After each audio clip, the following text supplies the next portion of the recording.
Sir आपसे जानना चाहेंगे कि सर दर्द से तो बहुत लोग जूझते हैं और इन्हीं में से एक कारण है माइग्रेन का। तो मैं आपसे ये जानना चाहूँगी कि माइग्रेन के लक्षण क्या है, कैसे लोग समझे कि उन्हें माइग्रेन है। देखिए, सर दर्द के बहुत सारे कारण हैं, जिसमें सबसे कॉमन हम लोग भी ओपीडी में माइग्रेन देखते हैं। तो माइग्रेन का देखिए, मैं बहुत सिंपल लैंग्वेज में बताऊंगा क्या सिम्टम हो सकते हैं। इसको बहुत लोग अध कपारी बोलते हैं, मतलब आधा सर में दर्द। तो आधा सर में दर्द, कभी दाईं तरफ कभी बाईं तरफ सर में दर्द हो रहा, पर कभी कभी पूरे सर में भी दर्द होता है। कैसा दर्द होता है? थ्रॉबिंग हेडेक, मतलब टन टन करता हुआ फील होगा। मरीज बोलेगा कि मुझे लग रहा है अंदर कोई हथौड़ा मार रहा है या टक टक सा दर्द कर रहा है। इसके साथ उल्टी होना, साथ में फोटोफोबिया फोनोफोबिया, मतलब तेज रोशनी शोरगुल से प्रॉब्लम लगेगा। फास्टिंग में जनरली बढ़ जाते हैं, जैसे अभी तीज आ रहा है, बहुत लोग फास्टिंग करेंगे उसमें, और फास्टिंग के 2 दिन बाद पहुंचेंगे कि बहुत तब से सरदर्दी हो रहा है। तो खाली पेट रहने पे, केवल फास्टिंग नहीं, आप ब्रेकफास्ट लेट कर रहे हैं, ऑफिस खाली पेट चले गए, तो उससे सरदर्द आपको अटैक पड़ सकता है।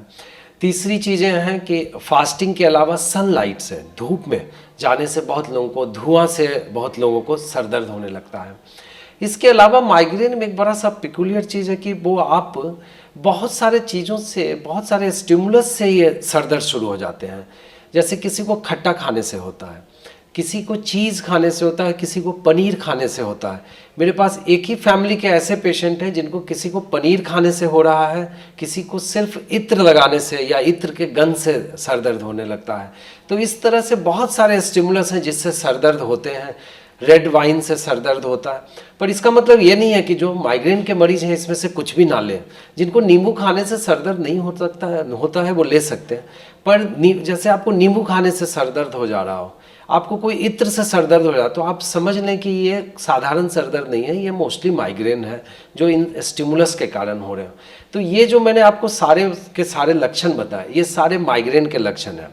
अब कैसा सरदर्द होता है? जब एक बार थ्रॉबिंग हेडेक आपको शुरू हो गया, तब एक बार आपको आधे घंटे, 45 मिनट, 2 घंटे तक सरदर्द रहेगा।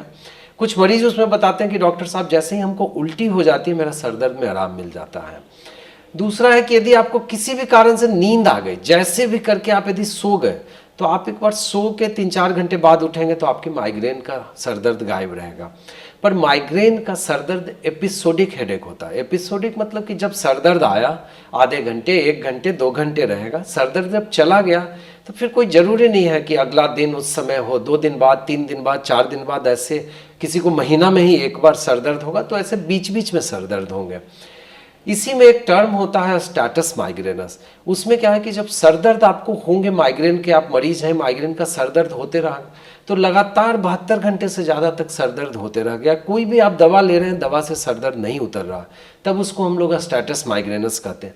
तो यही सारे लक्षण हैं जो पेशेंट को या पेशेंट के रिश्तेदार को देखने की ज़रूरत है कि जो मुझे सरदर्द या मेरे मरीज को जो सरदर्द हो रहा है, वो क्या इस तरह का कुछ सरदर्द है जो माइग्रेन के लक्षण जैसा लगता हो।